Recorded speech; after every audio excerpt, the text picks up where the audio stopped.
Nous lisons la parole de Dieu. Jacob poursuivit son chemin. Et des anges de Dieu le rencontrèrent. En le voyant, Jacob dit, c'est le camp de Dieu. Et il donna à ce lieu le nom de Mahanaïm. Jacob envoya devant lui des messagers à Ésaü, son frère, au pays des Séïr, dans le territoire d'Édom. Et il leur donna cet ordre. Voici ce que vous direz à mon seigneur Ésaü. Ainsi parle ton serviteur Jacob. J'ai séjourné chez Laban et je suis resté jusqu'à présent. J'ai des bœufs, des ânes, des brebis, des serviteurs et des servantes. Et j'envoie l'annoncer à mon Seigneur pour trouver grâce à ses yeux. Les messagers revinrent auprès de Jacob en disant, nous sommes allés vers ton frère Ésaü. Et il marche à ta rencontre avec 400 hommes. Jacob fut très effrayé et ainsi est saisi d'angoisse. Il partagea en deux camps les gens qui étaient avec lui.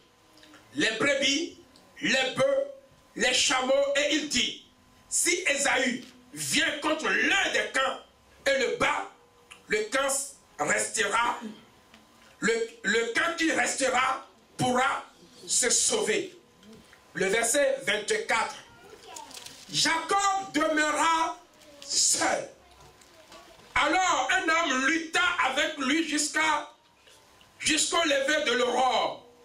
Voyant qu'il ne pouvait le vaincre, cet homme le frappa à l'emboîture de la hanche.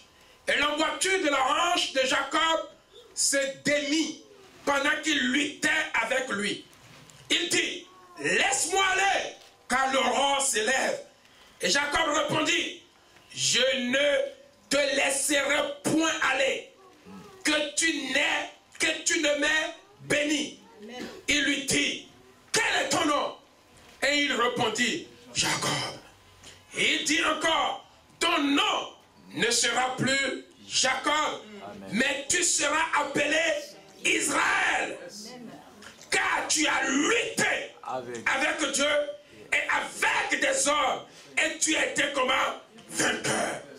Jacob l'interrogea en disant, fais-moi, je te prie, connaître ton nom. Et il répondit, pourquoi demandes-tu mon nom? Et il le bénit là. Le verset 30, Jacob appela ce lieu du nom de Péniel. Car, dit-il, j'ai vu Dieu face à face et mon âme a été sauvée. Que l'Éternel bénisse sa parole. Asseyons-nous dans sa présence. Alléluia.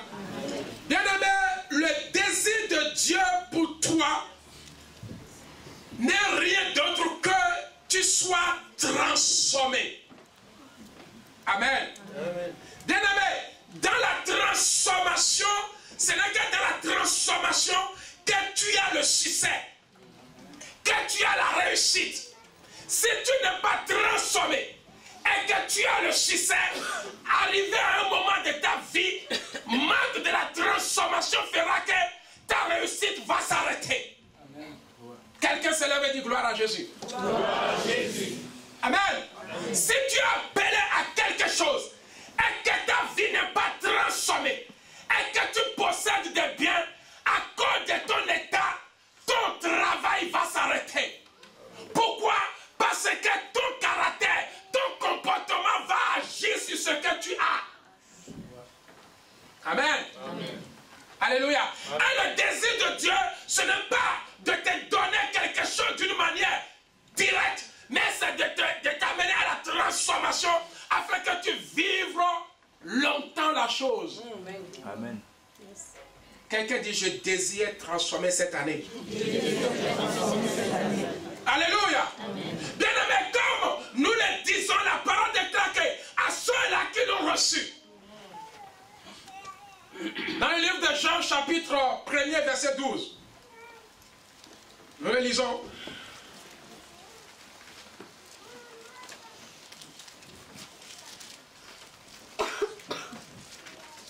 Pendant que je prêche, le Seigneur est en train d'opérer de grandes choses. Amen. Ta vie a besoin de la transformation. Amen. La Bible me dit dans Jean chapitre Jean 1, 12, mais à tous ceux-là qui l'ont reçu. Bien aimé, si tu as reçu Jésus, il y a une chose que tu dois devenir. Il dit à tous ceux-là qui l'ont reçu, qui croient en son nom, elle les a donné le pouvoir de devenir. Quelqu'un dit le pouvoir de devenir. À la transformation, c'est cette capacité qui te permet d'être transformé, c'est-à-dire de quitter un point A pour arriver à un point comment B. Alléluia. Bien aimé, lorsque tu acceptes Christ, il te donne le pouvoir d'être comment transformé. Amen. Il te donne le pouvoir de devenir enfant de Dieu. Les gens qui sont enfants de Dieu, ce sont des personnes qui sont comment transformées. Tu ne peux pas être enfant de Dieu si tu ne deviens pas. Ce qui veut dire qu'il y a quelque chose dans ta vie qui doit finir par être comment transformé. Amen. Quelqu'un dit la transformation. Bien aimé, ce qui retarde ta bénédiction aujourd'hui, c'est parce que tu ne viens pas pour que le Seigneur te transforme. Et je disais, pour que ta vie soit transformée, tu dois laisser le temps à Dieu. Touche quelqu'un, dit, laisse-lui le temps de te transformer.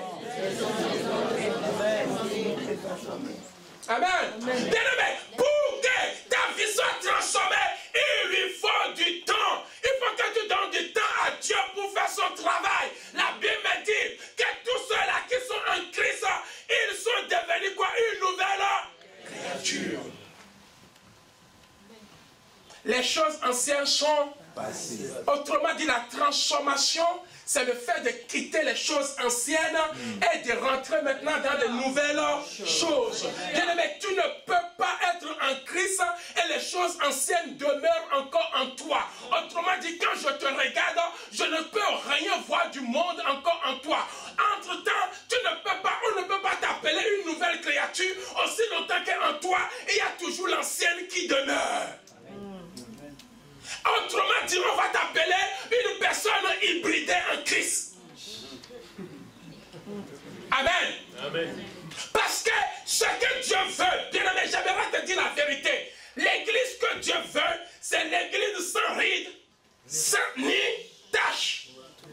Amen. Amen. Sans ride. Autrement dit, dans ta vie, nous ne pouvons pas voir encore quelque chose qui n'est pas encore transformé. S'il y a quelque chose en toi qui n'est pas encore transformé, il faut que cette chose-là soit transformée en cette année. Dis que la chose doit être transformée en moi en cette année.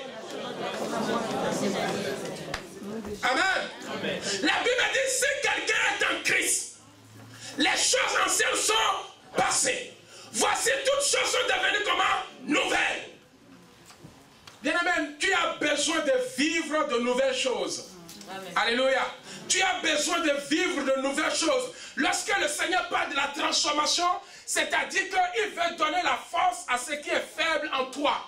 Amen. On ne peut pas parler de la transformation si nous n'avons pas une faiblesse. Alléluia.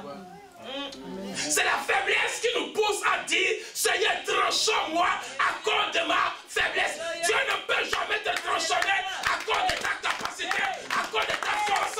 C'est tellement il y a une faiblesse qui est là. C'est pour cela que tu dis, Seigneur, transforme-moi. Bien-aimé, est-ce qu'il y a quelqu'un ici qui a une faiblesse? Yes. Amen, amen, amen. Ah, yes. Donc l'église que nous dirigeons a un gros problème. L'église n'est pas encore sans tâches. Il y a des tâches partout. Pourquoi? Parce que quand nous venons à l'église, nous ne laissons pas à la place à la parole de nous transformer. L'église, ce n'est pas le mur, c'est toi et moi. Et cette église que Dieu veut, c'est sans tâche, c'est sans ride. Alléluia. Alors si nous sommes dans l'église et que nous avons encore des faiblesses, à l'église, c'est qu'il y a un problème. Amen, amen, amen, amen. Si tu as une faiblesse et que tu fais partie du corps de Christ, qu'attends-tu pour demander à Dieu de transformer cette faiblesse? Tu ne peux pas vivre dans le corps de Christ avec faiblesse. Yes. Vraiment. Tu ne peux pas être dans le corps de Christ avec une faiblesse. Si tu as une faiblesse, c'est que tu n'es pas encore réellement né de nouveau ou tu n'es pas une nouvelle créature. L'église que Dieu attend, et Dieu a tout pourvu. Alléluia. Pour que son église soit sans tache. Autrement dit, la parole qu'il te faut pour que ta vie soit transformée est là. C'est toi qui fuis la parole. Comme je vous ai dit, quand tu fuis la parole, tu fais de la parole ton ennemi. Quelqu'un se lève et dit gloire à Dieu. Quelqu'un se lève et dit gloire à Dieu. Quelqu'un se lève et dit Seigneur, transforme-moi. Dieu veut des personnes sans faiblesse. Amen. Et aujourd'hui, notre problème, c'est notre faiblesse. Tu ne peux pas servir Dieu avec ta faiblesse. Yes. Ce qui veut dire que pendant des années, tu as caché ta faiblesse en disant Seigneur, fais tout dans ma vie. Mais ma faiblesse, laisse-la tranquille. Amen. Qu'est-ce que tu présentes à Dieu depuis des années que tu vas à ta cheminée pour prier? Si ce n'est que tes faiblesses, si tu ne lui présentes pas tes faiblesses, il ne peut jamais te transformer. Yes. La transformation commence lorsque la personne ait conscience d'une faiblesse dans sa vie. Amen. Amen. Amen. Alléluia. Amen. Et Dieu nous demande que l'église que lui veut, c'est une église sans tache. Et notre problème, c'est la faiblesse. Chacun de nous avons une faiblesse. Et c'est très dangereux pour le corps de Christ. Il suffit qu'on pointe du doigt ta faiblesse et on saura qui tu es réellement. Yes. Qui veut ici qu'on parle de sa faiblesse? Personne, c'est qu'il y a un problème. Si tu es en Christ et que tu ne veux pas qu'on parle de ta faiblesse, c'est que tu fuis la transformation. Amen. Amen. Parce que quand Jésus vient dans ta vie, il ne touche rien d'autre, il ne touche pas tes points forts. Il n'a rien à faire avec. Mais il va toucher tes faiblesses. Là où tu es faible. Alléluia. Amen. Là où tu es faible.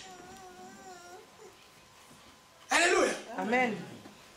Bien-aimé, pourquoi nous sommes tristes? Pourquoi nous sommes malheureux en Christ? Parce que notre point faible, nous ne voulons pas s'en sortir. Nous ne voulons pas la transformation de ce point faible. Vous savez ce que le diable fait? Tu vas, tu es bien, tu prends, tu es bien erré. Alléluia. Le diable va susciter un frein pour aller toucher la partie où tu es faible. Oui. Et tu vas devenir triste. Tu vas devenir malheureux. Pourquoi? Parce qu'un frère ou une soeur a touché ton point faible. Parce que depuis que tu as donné la vie à Jésus, ton point faible, tu n'as jamais élevé ce point faible au Seigneur. Seigneur, voici ma faiblesse, transforme-la. Lorsque le Seigneur va transformer ton point faible en un point fort, quelle que soit la personne qui vienne marcher sur ton point faible, là où tu es faible, même si la personne arrive, il parle de ça, cela ne te fait rien, cela ne te rend pas triste, cela ne te rend pas malheureux, parce que ton point faible est ta préoccupation avec Dieu, et tu l'as déjà confié à l'Éternel. Même si je viens, j'en parle de tes points faibles, cela ne te fait rien, c'est comme de l'eau jetée sur le pull de Cana, cela ne lui fait rien, parce que tu es déjà transformé. Ton point faible, tu ne peux pas servir le Seigneur avec ton point faible. Si tu étais une femme qui fait tomber les gens à cause de ce désir faible qui est en toi, et que tu es en Christ, et que Dieu n'a pas encore touché ce niveau, frère, tu ou seul, tu vas faire tomber les gens malgré que tu es dans l'église. C'est toi qui sors avec les gens, parce que ce point faible, tu ne l'as pas encore laissé à l'Éternel. Amen. Amen. Amen. Dieu te bénisse. Vraiment. Alléluia.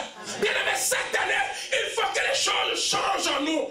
Touche quelqu'un, dit ton point faible. Si Dieu te regarde, c'est ce qui est faible en toi qui intéresse Dieu. que Dieu va transformer. Amen. Mais toi, tu caches. Et tu tombes sur ta faiblesse tout le temps. Amen. Avancez, papa. Alléluia. Tu les caches. Dès que quelqu'un commence à parler de tes points faibles, tu deviens rouge. Ça. Tu deviens dangereux. Alléluia. C'est comme si on t'a détruit. Oh, quelque chose est tombé en toi. Mais toi, on te connaît, tu étais fort. Tu viens ici, parce qu'il y a une faiblesse en toi qui n'est pas encore mort.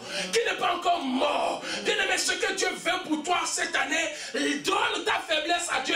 Arrête de dire, Seigneur, donne-moi la voiture.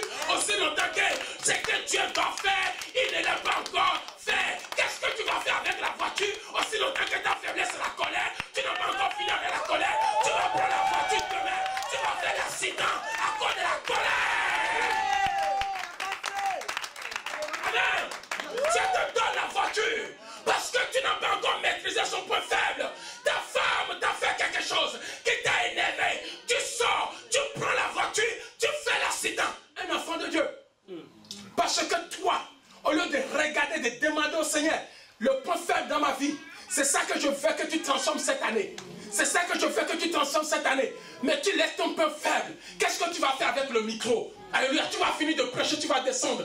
Quelqu'un va te faire quelque chose. Parce que tu es caché. Le micro est devenu ton masque. Il y a des gens qui sont sous le masque. Alléluia. Mais les caractères,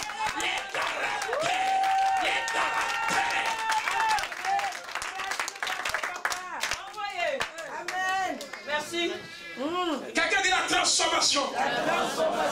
Bien aimé, lorsque cette femme samaritaine a rencontré Jésus, Jésus s'est permis de parler des points faibles de cette femme.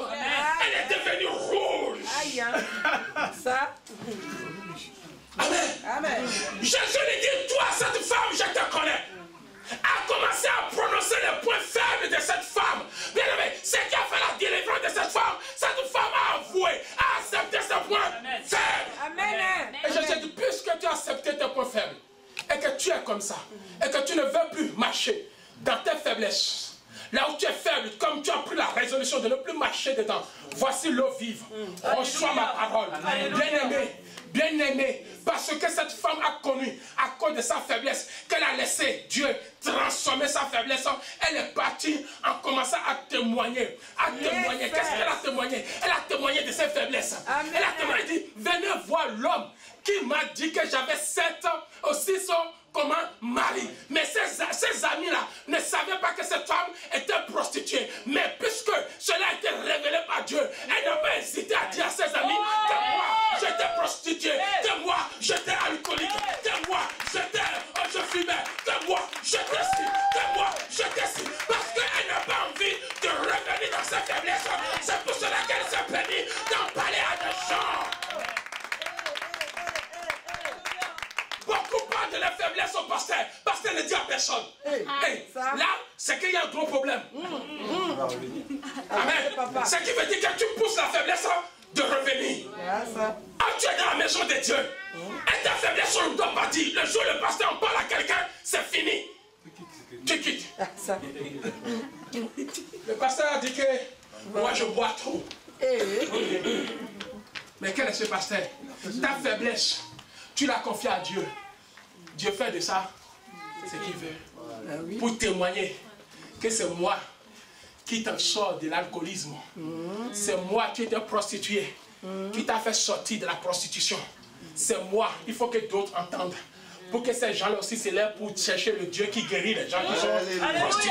Alléluia. Dans la ville, il y avait des prostituées. Il y avait des hommes qui ont couché avec cette femme. Et ces hommes-là ont commencé par chercher. Quel est ce Jésus-là?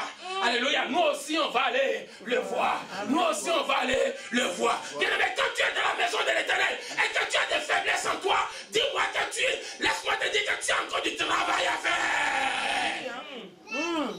Alléluia. Pendant que je prêche, Dieu est en train de guérir cette femme qui a une anémie. Amen. Amen.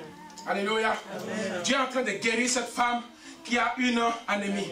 Quand nous parlons de Jacob, quelqu'un dit Jacob. Bien aimé, Jacob avait tout. Il avait de l'argent. Il avait travaillé pour Il a eu sa femme. Et vous connaissez Jacob.